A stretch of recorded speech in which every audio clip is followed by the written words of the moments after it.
আসসালামু আলাইকুম। কী অবস্থা সবার? সবাই কেমন আছেন? আলহামদুলিল্লাহ আমি ভালো আছি আল্লাহর রহমতে। আজকে একটু কাচকি মাছের চচ্চড়ি করব, তো সেই জন্য আপনার সব কিছু কেটে কেটে নিয়েছি।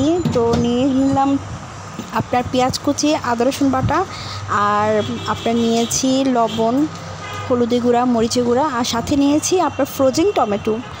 আসলে আমার বাসায় ফ্রেশ টমেটোটা ছিল না, সেজন্য আসলে ফ্রোজেন টমেটোটা নিয়েছি। সাথে সামান্য একটু তেল দিয়ে নিয়েছি, আমি আবার একটু মেখে নিচ্ছি। তো টমেটোগুলো আমি আসলে নরম করব না, এভাবে আস্তে আস্তে রেখে দিব, সেজন্য আসলে নড়াচড়া করছি না, সাইড দিয়ে রেখে দিচ্ছি। আর সাথে নিয়ে নিলাম সুন্দর করে ধুয়ে রাখা কাচকি মাছগুলো। সো কাচকি মাছ দিয়ে আমি বেশি নাড়াচাড়া করছি না, কারণ কাচকি মাছগুলো এমনি একটু নরম ছিল। সো তারপর আমি হালকা একটু পানি দিয়ে তারপর এগুলোকে চুলার উপর বসিয়ে দিব, আর টমেটোগুলো আমি সাইড দিয়ে সুন্দর করে বিছিয়ে দিব, জাস্ট মানে নরম করব না। তো যাই হোক, আমি চুলাতে দিয়ে দিয়েছি। সো আমি হালকা একটু নাড়াচাড়া দিচ্ছি। কাচকি মাছগুলো আসলে বেশি নাড়াচাড়া করতে হয় না, এগুলো আসলে এমনি একটু নরম থাকে। আমি চুলা জালটা ধরিয়ে দিয়েছি। আর যাই হোক, তারপর আপনার কাচকি মাছগুলো একটু সিদ্ধ হয়ে গিয়েছে আল্লাহর রহমতে।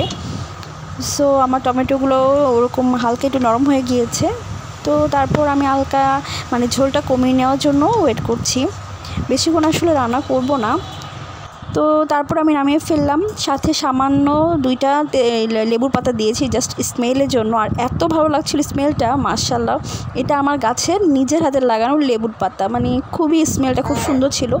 যাই হোক, আল্লাহ হাফেজ।